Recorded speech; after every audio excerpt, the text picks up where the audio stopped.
few moments later. Assalamualaikum warahmatullahi wabarakatuh. Perkenalkan, nama saya Jamiatus Solika dengan NIM 24 ASP 137 kelas 2D, jurusan Otomasi Sistem Permesinan Politeknik Ati Makassar. Tujuan saya membuat tugas ini untuk melengkapi tugas UAS mesin listrik dengan dosen pengampu Bapak Taufik Mukhtar STMT. Baik, yang pertama saya akan menjawab soal A nomor 1. Soalnya yaitu di bidang pekerjaan mana diaplikasikan mata kuliah mesin listrik atau generator listrik.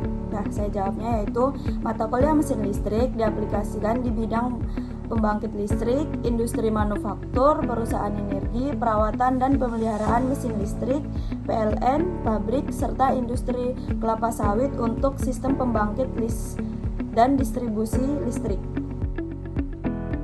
Soal yang kedua yaitu apa itu mesin listrik? Mesin listrik adalah peralatan elektromagnetik yang berfungsi untuk mengubah energi listrik menjadi energi mekanik atau sebaliknya. Soal yang ketiga yaitu apa itu generator listrik? Generator listrik adalah mesin listrik yang mengubah energi mekanik menjadi energi listrik melalui prinsip induksi elektromagnetik. Soal yang keempat yaitu klasifikasikan jenis-jenis generator listrik. Yang pertama yaitu generator listrik diklasifikasikan menjadi A. Generator DC arus searah, B. Generator AC arus bolak-balik, C. Generator sinkron, D. Generator asinkron dan induksi. Soal yang kelima yaitu apa itu generator sinkron dan asinkron. Generator sinkron kecepatan rotor sama dengan kecepatan medan putar, sedangkan generator asinkron kecepatan rotor tidak sama dengan kecepatan medan putar. Soal yang keenam yaitu generator yang umum digunakan untuk melayani listrik masyarakat adalah generator AC tipe sinkron karena stabil, efisiensi, dan cocok untuk sistem jaringan listrik besar. Soal yang ketujuh yaitu prinsip kerja generator listrik AC. Generator AC bekerja berdasarkan hukum induksi Faraday, yaitu perubahan flux magnet pada kumparan menghasilkan tegangan bolak-balik. Soal yang kedelapan yaitu prinsip kerja generator listrik DC. Generator DC menghasilkan arus searah dengan menggunakan komutator yang mengubah tegangan AC menjadi induksi DC. Baik, selanjutnya soal nomor 9, komponen utama generator listrik AC dan fungsinya. Yang pertama yaitu ada stator, berfungsi untuk tempat kumparan menghasilkan tegangan. Yang kedua ada rotor, menghasilkan medan magnet. Yang ketiga ada slip ring untuk menyalurkan arus, dan yang terakhir, yang keempat ada sistem pendingin untuk menjaga suhu. Nah, lanjut ke soal yang nomor 10, komponen utama generator listrik DC dan fungsinya. Yang pertama yaitu ada armatur, berfungsi untuk tempat tegangan dihasilkan. Yang kedua ada komutator untuk penyearah arus. Yang ketiga ada bras atau sikat untuk mengalirkan arus. Dan yang keempat kumparan medan membentuk medan magnet. Selanjutnya soal nomor 11 yaitu jelaskan istilah berikut yaitu eksitasi, kumparan medan, kumparan jangkar, bras, penguat sendiri, dan penguat terpisah. Jadi eksitasi adalah proses pembentukan medan magnet. Terus kumparan medan adalah pembentukan medan magnet. Kumparan jangkar adalah penghasilan tegangan. Bras adalah penghantar arus. Penguat sendiri adalah medan berasal dari generator. Penguat terpisah adalah medan dari sumber luar.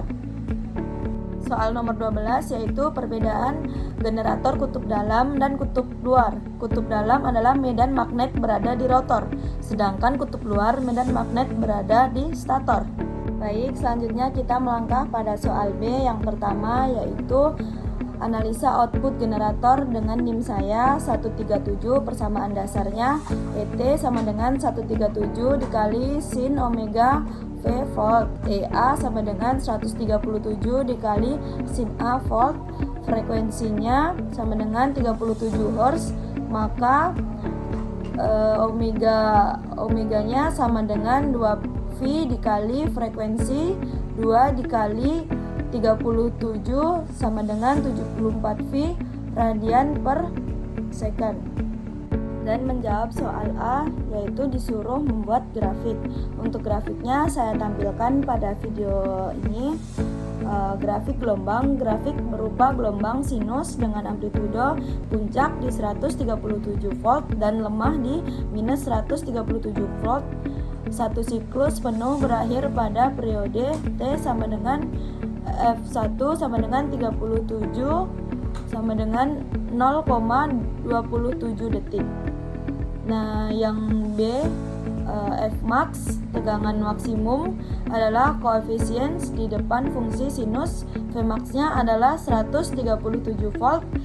Soal yang C, pada A sama dengan 390, jadi V 137 dikali sin 390 sama dengan 137 dikali sin 390 dikurang 360 derajat sama dengan 130 dikali sin 30 sama dengan V sama dengan 137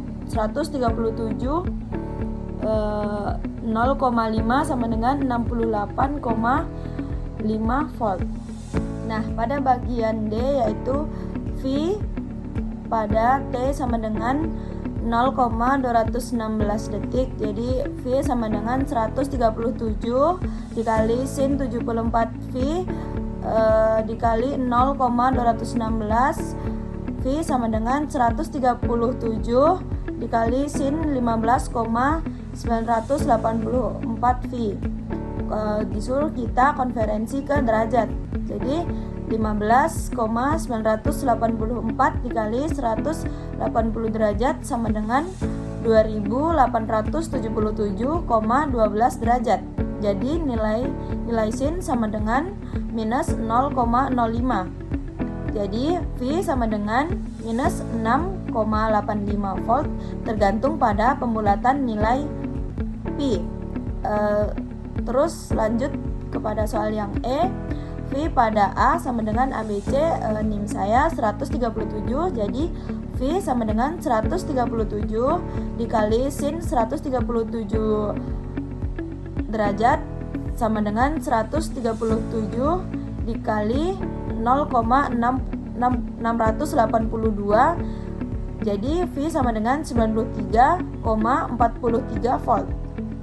Soal yang selanjutnya, untuk menjawabnya F pada V pada T ABC 137 sama dengan V 137 dikali sin 74 Pi dikali 137, karena 74 dikali 137 adalah bilang genap, maka faz tersebut merupakan kelipatan dari 2 Pi.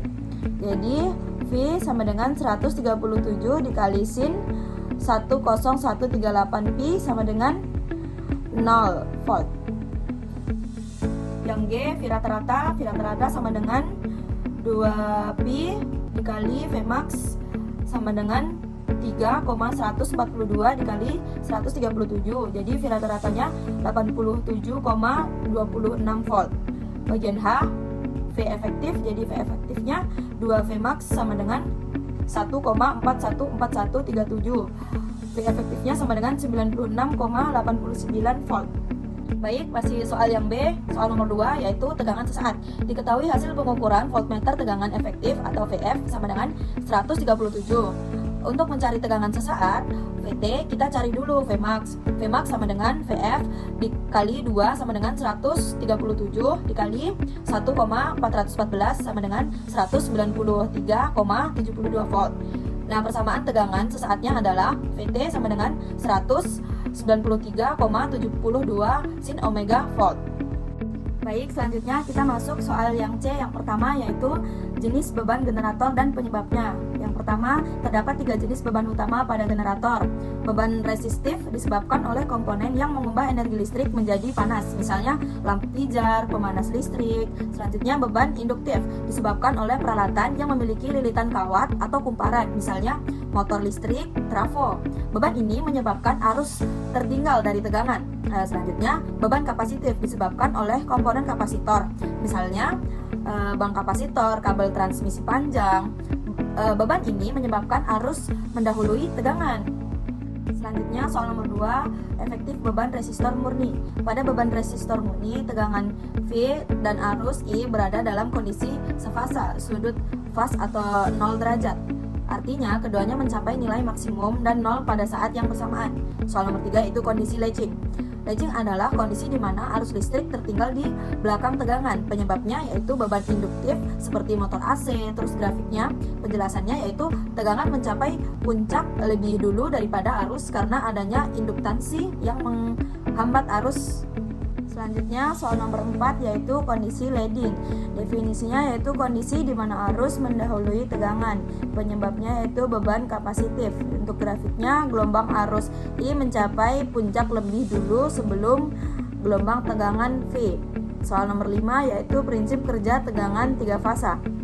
Prinsip kerja tegangan 3 fasa, generator 3 fasa bekerja berdasarkan hukum induksi Faraday. Generator memiliki 3 kumparan berbeda yang diletakkan pada stator dan jarak antar kumparan sebesar 120 derajat secara mekanis. Ketika rotor magnet berputar, ia menginduksi gaya gerak listrik tegangan pada ketiga kumparan tersebut secara bergantian, sehingga menghasilkan 3 gelombang output yang berbeda, fasanya 120 derajat listrik. Selanjutnya soal nomor 6 yaitu cara mengubah kondisi latching menjadi sefasa. Untuk mengubah sistem yang bersifat latching atau induktif menjadi sefasa, faktor daya mendekati E. Dilakukan kompensasi daya reaktif. Caranya adalah dengan memasang kapasitor bank secara paralel pada sistem untuk menetralkan efek induktif dari beban motor. Soal nomor 7 yaitu perhitungan tegangan 3 fasa dengan NIM saya 137. Diketahuinya ABC-nya NIM saya 137, A-nya sama dengan 90 derajat. Untuk perhitungannya yaitu fasa R 137 dikali sin 90 derajat sama dengan 137 dikali 1 sama dengan 137 volt. Yang kedua, tegangan fasa S berarti Fs 137 dikali sin 90 derajat dikurang 120 derajat sama dengan 137 dikali sin minus 30 derajat sama dengan 137 dikali minus 0,5 sama dengan minus 68,50 volt. Yang ketiga yaitu tegangan fasa T Ft sama dengan 137 dikali sin 90 derajat dikurang 240 derajat sama dengan 137 dikali sin minus 150 derajat. Jadi 137 dikali minus 0,5 sama dengan minus 68,5 volt. Selanjutnya kita melangkah pada soal berikutnya yaitu soal D. Yang pertama, jelaskan bagian-bagian genset dan cara pemeliharaan genset. Yang pertama yaitu bagian utama genset. Genset atau generator set adalah kombinasi antara mesin penggerak dan generator listrik.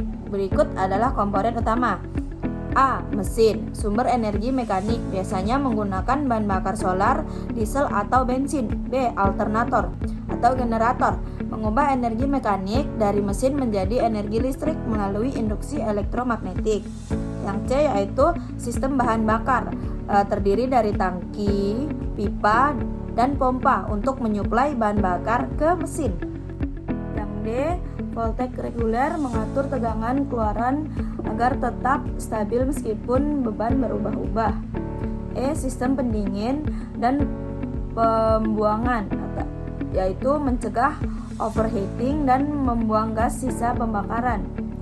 F, sistem pelumasan, memastikan bagian mesin yang bergerak tetap licin untuk mengurangi gesekan.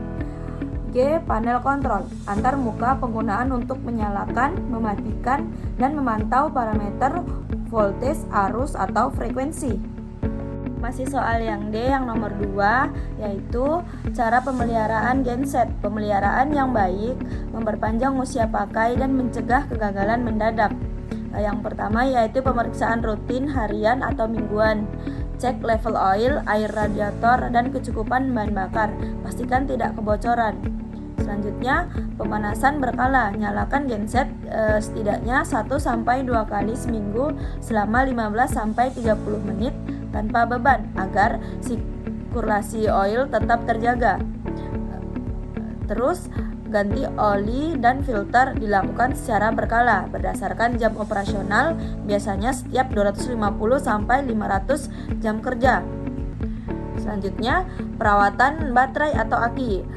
Bersihkan terminal dari korosi dan pastikan tegangan aki cukup untuk melakukan starting. Pembersihan sistem pendingin. Bersihkan sirip radiator dari debu atau kotoran yang dapat menghambat pelepasan panas. Selanjutnya kita melangkah ke soal yang E yang pertama, yaitu syarat dan cara kerja paralel generator. Mengoperasikan dua atau lebih generator secara bersamaan pada satu beban yang sama disebut dengan sinkronisasi. Yang pertama yaitu syarat paralel generator sinkron. Agar dua generator dapat dihubungkan secara paralel tanpa menimbulkan kerusakan hubungan arus pendek, 4 syarat berikut wajib dipenuhi. Yang pertama yaitu tegangan sama nilai tegangan efektif RMS kedua generator harus sama. Yang kedua, frekuensi keduanya harus beroperasi pada frekuensi yang sama, misal 50 Hz. Yang ketiga yaitu urutan fasa harus sama. Urutan perputaran fasa harus identik dengan RST pada gen 1 harus sama dengan RST pada gen 2. Sudut fasa sama. Sefasa atau gelombang sinus dari kedua generator harus berbeda pada titik yang sama di waktu yang sama, titik tidak ada selisih sudut. Masuk soal nomor 2, masih yang E, yaitu cara kerja paralel. Proses ini biasanya dibantu oleh alat bernama synhoroscope atau lampu sinkronisasi. Langkah pertama yaitu generator pertama sudah beroperasi dan memikul beban. Langkah kedua, generator kedua dinyalakan dan diatur kecepatannya hingga mendekati frekuensi sistem. Langkah ketiga, gunakan automatic voltage regulator untuk menyamakan tegangan G2 dengan G1. Langkah keempat yaitu pantau synhoroscope ketika jarum jam menunjukkan angka 0 atau lampu sinkron padam sepenuhnya. Ini menandakan kedua generator sudah sefasa.